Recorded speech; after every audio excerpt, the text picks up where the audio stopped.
nasabi ni Marcoleta kay Jinggoy, safe ka na. Okay. Habang nanonood ako kahapon, ay maraming mga usap-usapan ako nakita. At syempre, mga kababayan, from my point of view, ay nakita ko na kung bakit sinabi, kasi ano natin to tinitingnan natin kung bakit ba nagkaroon ng idea si Marcoleta at sinabi niyang safe ka na. Ganito, di ba umamin si Marcoleta, mga kababayan, nung una hindi pa siya umaamin na may usapan sila ng mga diskaya na ganito ang setup, di ba? Na kailangan kayo ang magmukhang least guilty at saka may mga ipagagawa ko sa inyo kung gusto nyo na ito ay maging state witness kayo. Ganon ang setup nila. Mga kababayan, mga ka-GP Natics, iparinig muna natin dito yung kung paano po nangyari yung sinabi. Parang nababaliw na naman yung mic ko Teka lang.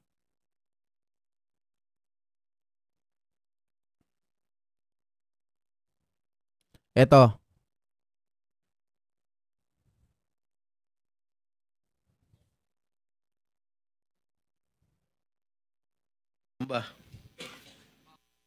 Senator Estrada. Mr. Diskaya, sa dami-dami mong binanggit na pangalan na kongresista, silang tanong ko, Senador, meron ba?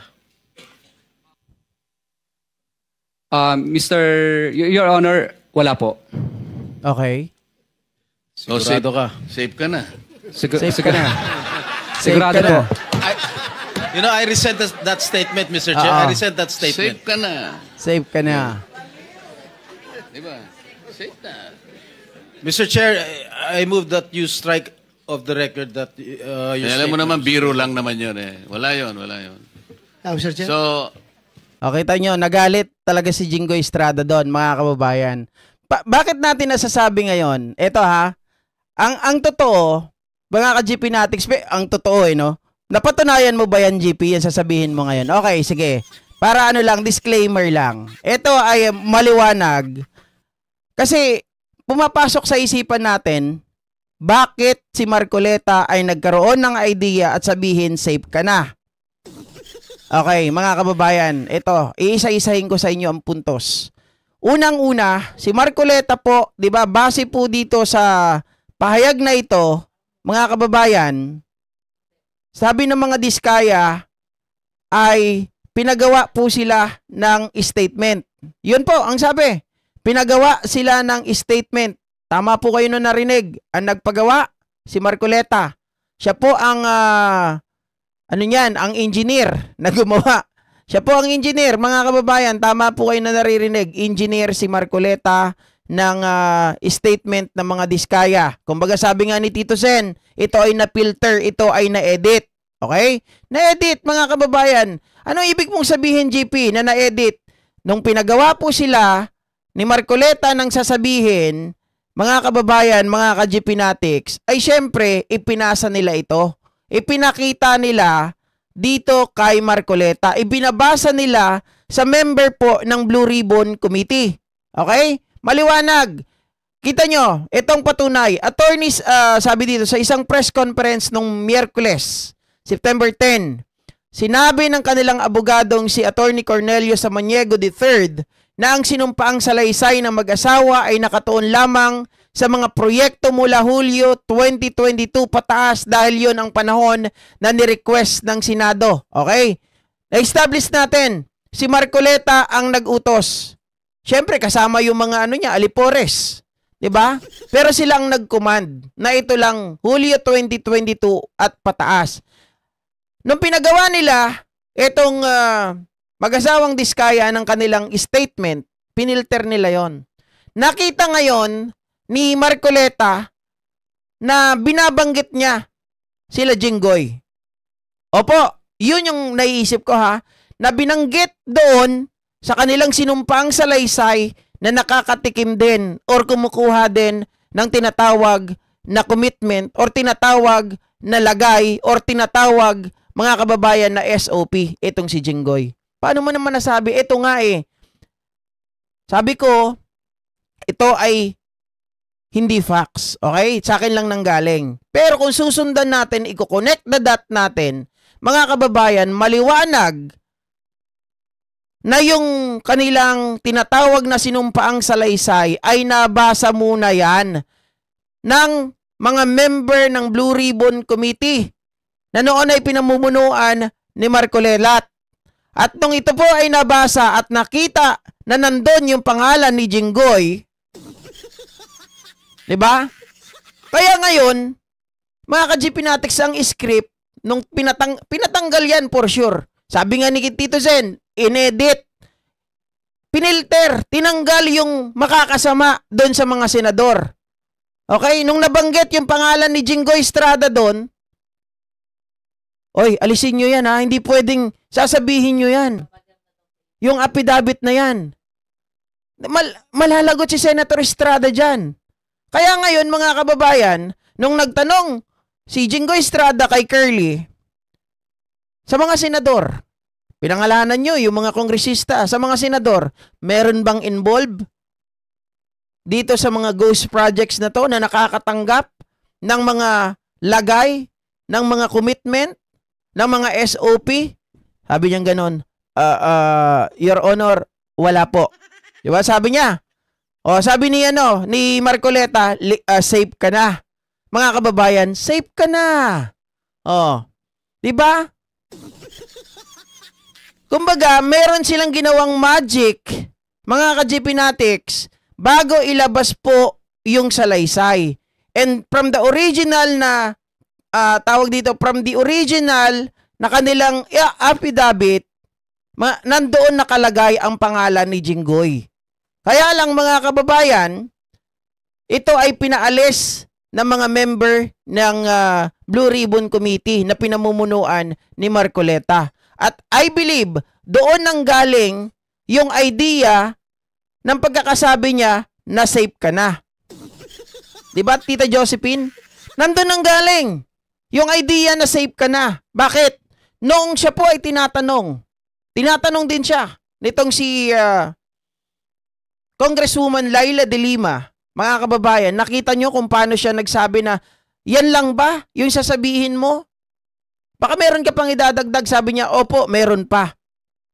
Meron pa na mga rin. Sabi niya ganon.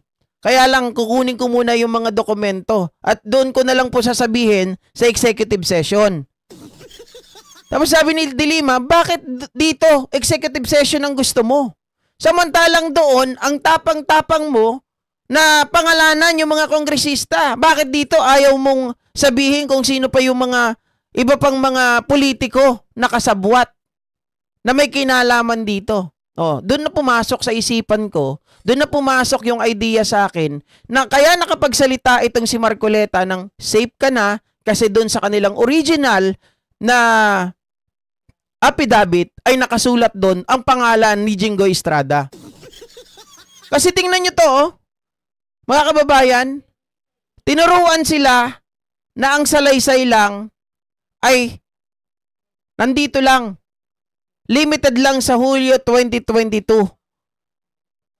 Bakit inutos to? Kasi nabasa nila yung original. Yung original po na affidavit ng mag-asawa.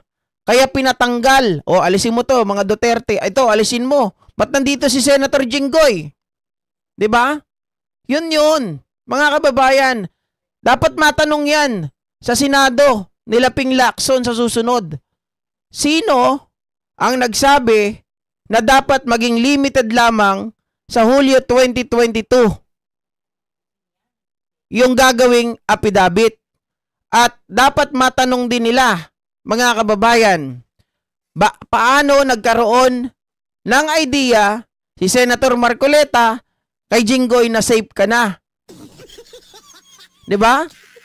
Ang tanong dyan, para mapalabas yan, hindi ganon, hindi mo dadirect. Ang tanong muna,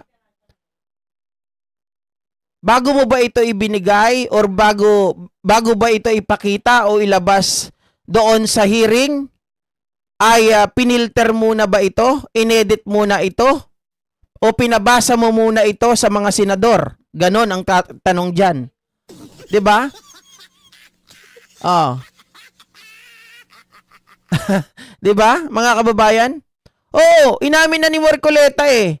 Inamin na ni Marcoleta that he is the one and they were the one, mga kababayan, who offered and to give an idea to the Diskaya couple na maging state witness. So therefore, mga kababayan, nandun lahat ng possibility na pwedeng maisip nyo ang kapalit ng state witness. Di ba nakita nyo naman eh, nilakad pa nga ni Marcoleta kay DOJ. Ang bilis-bilis, mga kababayan. May kapalit yan. Ang kapalit, ilalatag ko na. Huwag mong papangalanan. Huwag mong papangalanan si Duterte. Lalaktawan mo yung year date ni Duterte. Lalaktawan mo yung transaction nyo kay Duterte. Sunod, wala kang senador na papangalanan. Alisin mo yan. Yang nakasulat dyan sa'yo. Yun. Diba? At the same time, mga ka-GPnatics, meron pa, idagdag natin. Palagay ko kasama din dyan, ituro mo si Saldico. Ituro mo si Speaker Martin Romualdez. Pero ang taong bayan nakikita, wala namang katibayan sila, nagtuturo. Wala pala siyang hawak. Diba? Wala siyang access. Wala siyang transaction physically.